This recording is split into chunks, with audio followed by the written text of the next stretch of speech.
Thank you, Jane, for helping ABAC, especially the ABAC Services Task Force, to come up with the businesses' inputs to the competitiveness roadmap.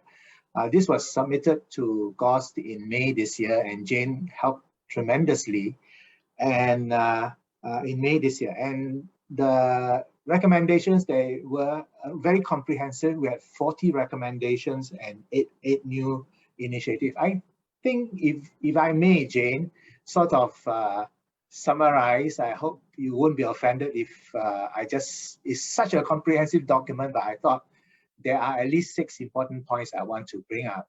But overall, I think the message that we are sending to the APAC official is that it's just like the same message that the Song Chair the New Zealand Song Chair has said, that the progress is mixed. We have not fallen behind. We've fallen behind in terms of the target, but we feel that the roadmap is a worthy framework. And with some policy adjustments and refocusing on priorities, especially post-pandemic, APAC can stay on track of this roadmap. So, I mean, that was our general conclusion. I personally felt that there were 6 sort of key recommendations that stood out particularly for me. First of all, I felt that in the area of services, we need to focus a lot more on structural reform and behind the border improvement. For trades in goods, we focus a lot on trade facilitation, but for services, I think the various APAC fora, whether it is GOS, whether the structural reform ministers, really we need to talk a lot more about structural reform behind the border, and especially the unilateral reform of individual countries. So countries do reform for their own domestic purposes and competitiveness as well. So this international, this individual action plan of countries is actually a very important component. So that's the first point. Focus more on regulatory policies and practice because it has effect on services. The second point is on digital services and e-commerce. I don't think I want to elaborate because I was listening to my colleague Deborah from Dubai, and she made such an excellent presentation. I think we all know about why digital is important. In fact, today there was a survey done by WEF in collaboration with C, the e-commerce company in Singapore, and they interviewed 86,000 Asian youth in 6 ASEAN countries, and 87%, and some of these youth run as MSMEs, 87% of the MSME survey felt that post-pandemic, digital is the way to grow. 87%. That means the young people, the young SMEs think that the way to go in the future is through digitalization. So we need to really get on with it. It is a big agenda. We're talking about not just about policies, we're talking about digital inclusion, better access to infrastructure, to devices. We're talking about skills and retraining, but it is not something that we cannot do in APAC. And I think we should do, and it would have a huge impact on services competitiveness. And there are frameworks, there are trade agreements, DIPA, DEA, to help us, to bring us along. So really the second point is focus a lot on digital services and e-commerce. The next one is particularly about what has happened post-pandemic is this sector, this tourism sector that has been massively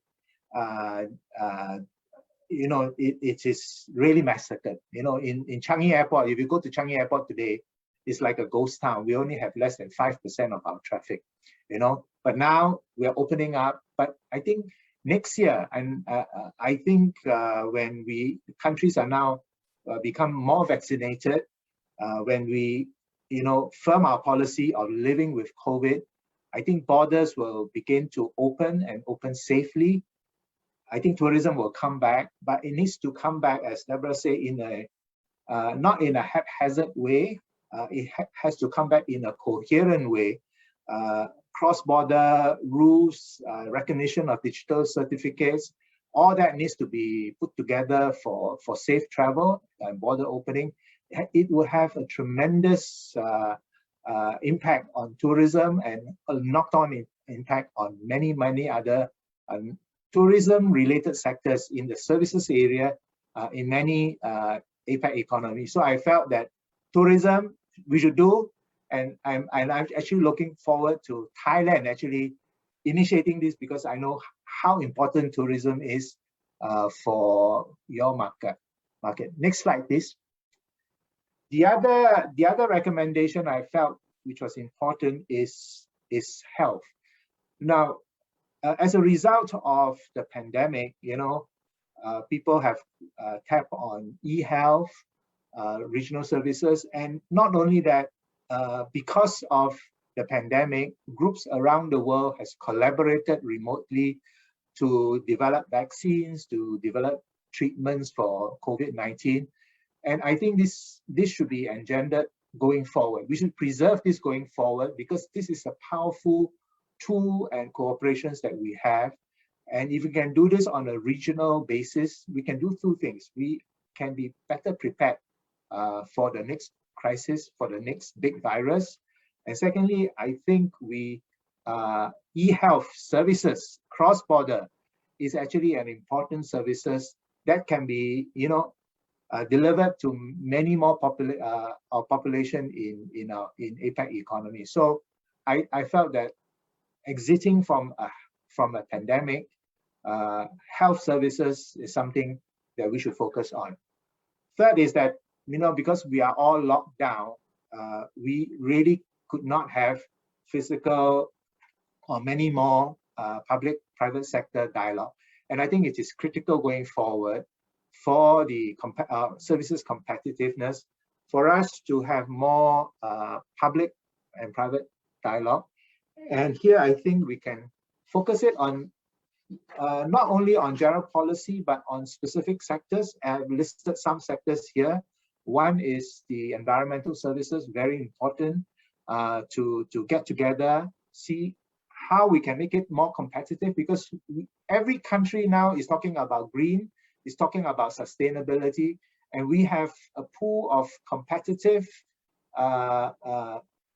companies, environment services company, whether it is in mediation abatement services, or even our built environment services, which are competitive for building of infrastructure. So why don't we have a public sector dialogue there with the private sector, how to increase the competitiveness of this sector. Another two sectors is in the mining and technology sector.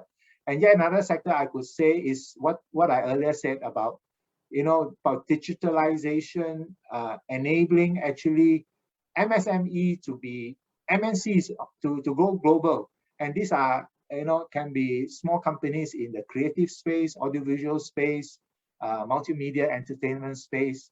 Why not get them in together in a B2B business networking event and actually try to leverage and link them to the global value chain? So I thought these are three suggestions that we have put up to the APAC officials.